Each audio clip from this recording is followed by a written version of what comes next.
শাহেদ, গ্রাহকরা চাহিদা মতো তেল পাচ্ছেন কিনা আর পাম্প মালিকরা কি বলছেন? এই মুহূর্তে আমি ময়মনসিংহ সাইফুল ফিলিং স্টেশন আছি। ময়মনসিংহ নগরের একটি ফিলিং স্টেশন। এখানে দীর্ঘ লাইন বাইকারদের বিশেষ করে, এবং এই তেল নেয়ার জন্য যে দীর্ঘ অপেক্ষা এবং সেই সাথে এই পাম্প মালিকদের সাথে কিন্তু তেলের যারা নিতে আসছেন তারা কিন্তু বিভিন্ন সময় বাকবিতণ্ডায় জড়াচ্ছেন। কিন্তু বাস্তবতা হচ্ছে যে পাম্প মালিকরা চেষ্টা করছেন তাদের সর্বোচ্চ চেষ্টা যাতে তারা এই পাম্পটি তেল দিতে পারেন। তো সেই ক্ষেত্রে আসলে বিভিন্ন ধরনের জটিলতায় তৈরি হচ্ছে। তো সে বিষয়ে আমরা বিস্তারিত এই ফিলিং স্টেশনের যিনি মালিক রয়েছেন সাইফুল ইসলাম, তার সাথে আমরা কথা বলবো যে আসলে কি ধরনের সমস্যা আপনাদেরকে মুখোমুখি হতে হচ্ছে। সমস্যা হচ্ছে আমাদের এই ধরনের যে সরকার আমাদেরকে প্রচুর তেল দিয়ে যাচ্ছে।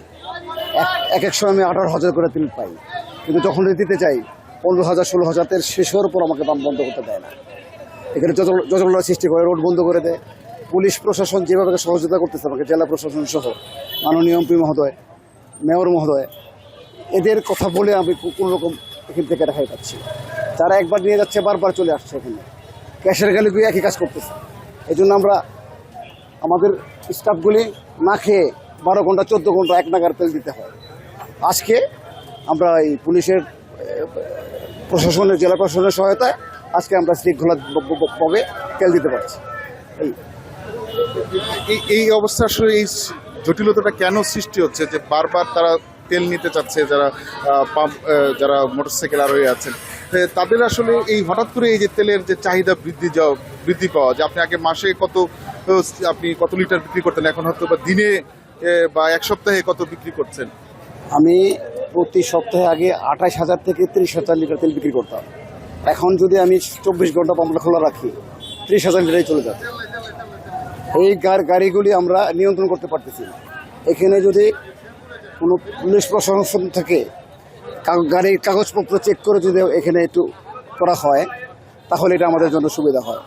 আপনার মাধ্যমে আমি মাননীয় পুলিশ সুপার এবং ডিআইজি মহোদয়কে অনুরোধ করব, ওনারা জন্য আমার এই আবেদনটুকু দয়া করে একটু বিবেচনা করে।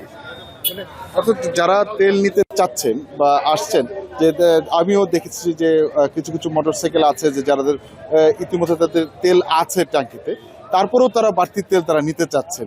যে এই প্রবণতাটা আপনাদের জন্য কতটুকু সমস্যা তৈরি হচ্ছে, বা এই জায়গায় স্থানীয় প্রশাসনের আপনি কোনো হেল্প পাচ্ছেন কিনা? প্রশাসন আমাকে সর্বাত্মক আমাকে হেল্প করছে। কোতোয়ালির ওসি সহ আপনার পুলিশ সুপার যারা আছেন, জেলা প্রশাসন যারা আছেন, ডিআইজি মহোদয় আছে, সবার নলেজে এই বিষয়গুলি আছে। কিন্তু পাবলিক মানে না।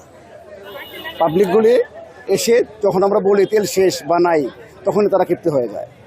ক্ষিপ্ত হয়ে আমার গেটটাকে ভেঙে ফেলে, রোডটাকে বন্ধ করে দেয়। আসলে যেটি আমরা শুনছিলাম যে তেলের চাহিদা আছে, এটিও ঠিক আছে, কিন্তু এই সুযোগকে কাজে লাগিয়ে কিন্তু একটি শ্রেণী তেল মজুত করার চেষ্টা করছে। সেই জায়গায় যখন পাম্প মালিকরা যারা রয়েছেন তারা বাধা দেন, সেই সময়ে এই ধরনের বিভিন্ন রকম পরিস্থিতি সৃষ্টি হয়। এইসব পরিস্থিতি সামাল দিতে স্থানীয় প্রশাসনকে আরো উদ্যোগী হওয়ার পরামর্শ দিচ্ছেন আসলে ফিলিং স্টেশনের মালিকরা। নিশ্চয়ই অভিযোগগুলো সমাধান হবে এমনটাই প্রত্যাশা। হোসেন শাহেদ, আপনাকে ধন্যবাদ আমাদের সাথে যোগ দেওয়ার জন্য।